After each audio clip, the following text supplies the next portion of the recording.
Qu'est-ce qui se cache exactement derrière nos émotions? Tu es à la recherche d'astuces pour prendre soin de toi, tu es tombé sur la bonne chaîne. Les émotions sont une réaction automatique de notre système nerveux face à certains stimuli. Ça peut être des stimuli par exemple internes par rapport à nos pensées, à un souvenir, ou externes par rapport à un événement ou une interaction sociale. On dénombre en tout 4 principales émotions: la joie, la peur, la tristesse et la colère. Derrière chaque émotion, il y a une réponse, une attente ou plutôt plus concrètement un besoin. Derrière la peur se cache le besoin d'être rassuré.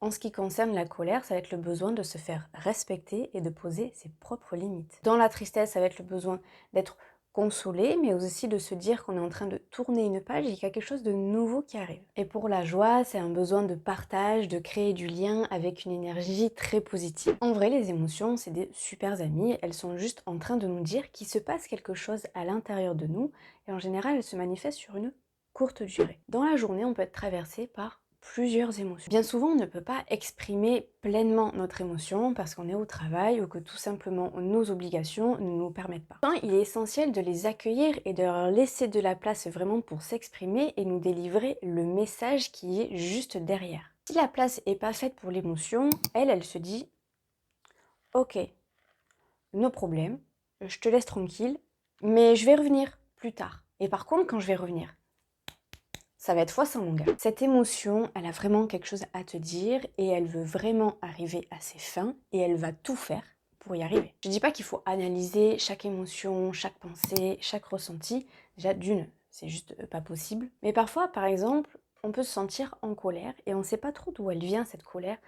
On se sent en colère, on sent que ça bouillonne, on sent que c'est en train de monter et on n'arrive pas à détecter d'où ça vient. Et derrière la colère se cache le besoin d'être respecté et de fixer ses propres limites. Donc ça veut dire que un de tes besoins n'est pas satisfait ou que quelqu'un ou quelque chose est venu un petit peu titiller tes limites. Prendre un instant pour analyser et pour comprendre cette colère va te permettre d'avancer sur ton propre chemin et apprendre à se faire respecter en posant ses propres limites. Et cela peut se faire de façon très calme mais avec des mots clair, net et précis pour être sûr d'être bien compris. Poser ses propres limites, c'est pas une mauvaise action, c'est au contraire se montrer du respect pour soi. Si déjà tu te montres du respect, les autres te respecteront également. En se posant un propre cadre, on ressent un alignement à l'intérieur de soi, c'est-à-dire qu'on a l'impression que tout coule de source, rien n'est forcé et c'est sain. Tout simplement, tu es en accord avec toi-même. Clôturer les émotions, elles sont là pour nous transmettre un message et nous permettre d'évoluer. On a tous une sensibilité différente, on a tous une manière de vivre nos émotions de façon différente